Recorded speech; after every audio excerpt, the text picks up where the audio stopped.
आज मैं आपको भगवान शिव के एक सच्चे भक्त की कहानी सुनाने जा रही हूँ। अगर आपको ये कहानी पसंद आए तो कमेंट बॉक्स में भगवान भोलेनाथ की जय अवश्य लिखिए। साथ ही अगर आपने अभी तक मेरे चैनल को सब्सक्राइब नहीं किया तो सब्सक्राइब कर लीजिए और बेल आइकन पर क्लिक जरूर कीजिए, जिससे हमारे वीडियो के नोटिफिकेशन आपको मिलते रहें। अब सुनिए ये कहानी। किसी नगर में भगवान शिव का एक भव्य मंदिर था, जहां हर साल दूर दूर से भगवान शिव के भक्त शिव जी के दर्शन करने के लिए आते थे। सावन का महीना चल रहा था। दूर दूर से कांवड़िए कांवड़ लेकर भगवान शिव को जलाभिषेक करने आए हुए थे।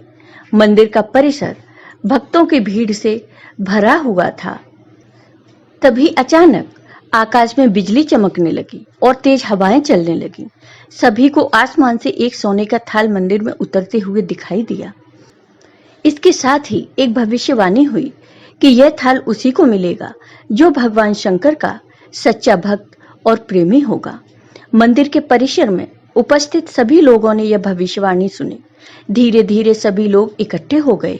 जो लोग मंदिर की व्यवस्था देखते थे, उन्हें तो पूरा विश्वास था कि यह थाल उन्हें ही मिलेगा, इसलिए वे सबसे आगे जाकर खड़े हो गए।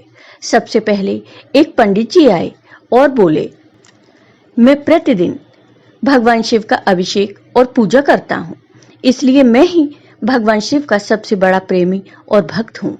यह थाल मुझे ही मिलना चाहिए। इतना कहकर जैसे ही पंडित जी ने थाल उठाया, थाल पीतल का हो गया। यह देखकर पंडित जी बड़े लज्जित हुए। उन्होंने थाल यथा स्थान पर रखा और वहां से चले गए। थाल को वापस रखते ही वह फिर से सोने का हो गया। इस प्रकार वहां उपस्थित सभी पंडितों ने खुद को आजमाया, लेकिन शायद उनमें से कोई भी सच्चा भक्त नहीं था। उन्हें भी थाल यथा स्थान पर रखकर चले जाना पड़ा। इसके बाद उस नगर के राजा का आगमन हुआ। राजा आगे आए और बोले, मैंने भगवान शिव के मंदिर में बहुत ज्यादा दान दक्षिणा दी है, इसलिए यह थाल मुझे मिलना चाहिए।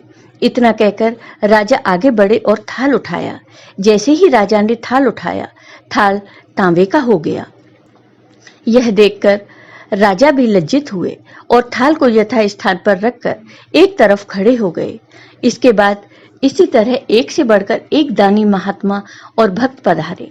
सभी ने बारी बारी थाल उठाया, लेकिन थाल किसी के हाथ में पीतल का और किसी के हाथ में तांबे का हो गया, लेकिन सोने का नहीं रहा। तब लोगों को पता चला कि हम में से कोई भी भगवान शिव का सच्चा भक्त नहीं है। उसी समय एक किसान मंदिर में आया। वो बेचारा महीनों बाद आज सोमवार के शुभ अवसर पर शिव जी के दर्शन करने आया था।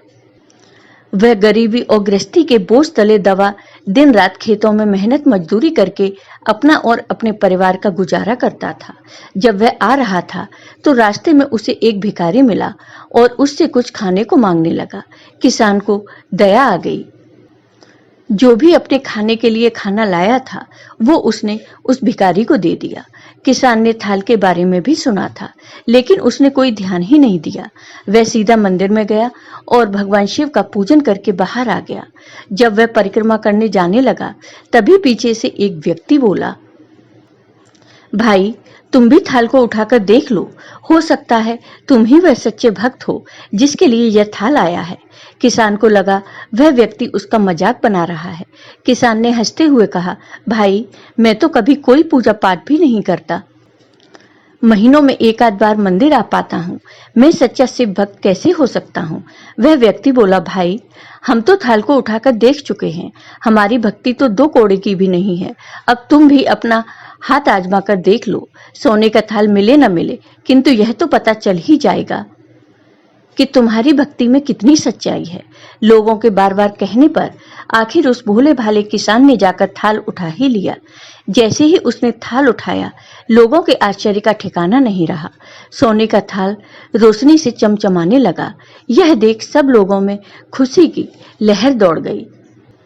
सभी लोग उसके जयकारे लगाने लगे और पूछने लगे कि भाई, तुम ही सच्चे भक्त हो, अब हमें भी बता दो कि तुम कैसी भक्ति करते हो जिससे भगवान शिव तुमसे इतने प्रसन्न हैं।